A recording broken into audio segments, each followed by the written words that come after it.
Lizardcube know a thing or two about reviving classic Sega game franchises. Streets of Rage 4 is right up there as one of the very best beat-em-up sequels, capturing so much of what made the 90s originals great and making for a masterful modernised tribute to the genre. And now it's time for Shinobi to take the spotlight once again and have its own modern revival. Developed in collaboration with Sega themselves this time around, Shinobi Art of Vengeance is a game that unapologetically just wants to make you feel awesome. Where the gaming world now feels like it's dominated by dark fantasy souls-likes and tough melee combat where you have to earn every break and opening, and where you're punished and staggered for missing pretty much any block or dodge window, Shinobi Art of Vengeance goes in the complete opposite direction. It turns the tables and has you staggering and interrupting your enemies with impunity. Of course, you'd expect nothing less from a master ninja like Joe Musashi. He is now quite literally the last man standing for the Oboro clan, with his hometown having been burned to the ground by a whole army at the start of the game, and with almost all of his compatriots having been turned to stone somehow. Outside of Joe's protege, he is apparently now the only thing in the way of world domination by Lord Ruse and the ENE Corp. It's a good thing that he's the best of the bunch then, isn't it?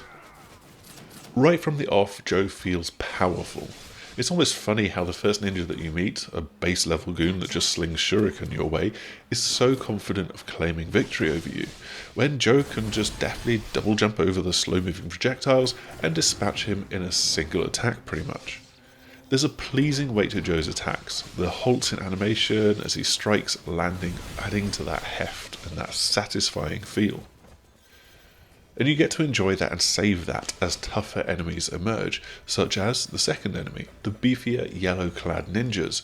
Your ability to interrupt their signposted attacks just shines through here. There's no blocking needed, you just get your strikes in first. Of course, that does become trickier as we progress through the stage and encounter more and more mystical foes alongside some ninjas and army goons.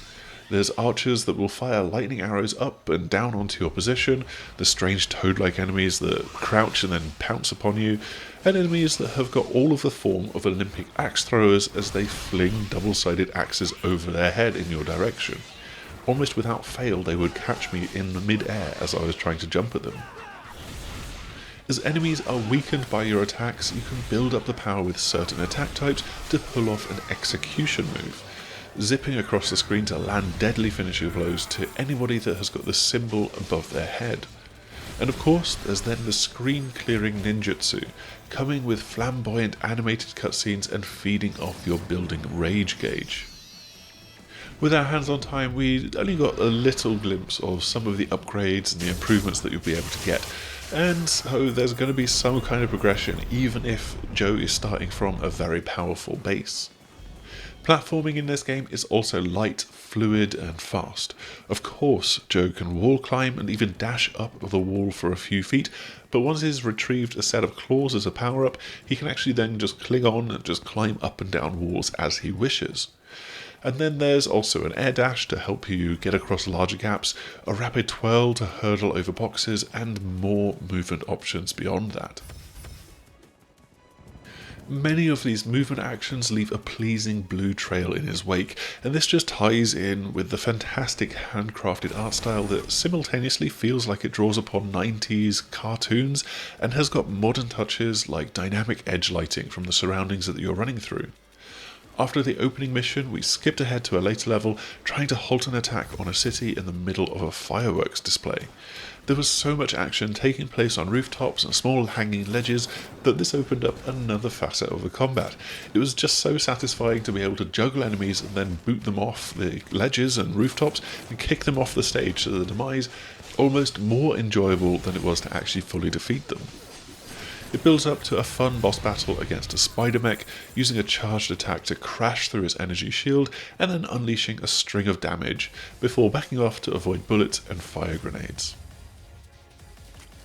We got to spend about half an hour with Shinobi Art of Vengeance, and from that period of time it is feeling like it's really shaping up to be another absolutely brilliant retro revival from Lizardcube, bringing another Sega classic back in glorious fidelity and with exceptional style and panache. That's all that we've got for our quick preview of this game though. We hope that you've enjoyed what you've seen in the background. If you have done so, make sure to like, subscribe, click the bell icon for notifications, the usual YouTube things that you are very familiar with by now, and hopefully we will see you again soon. Goodbye!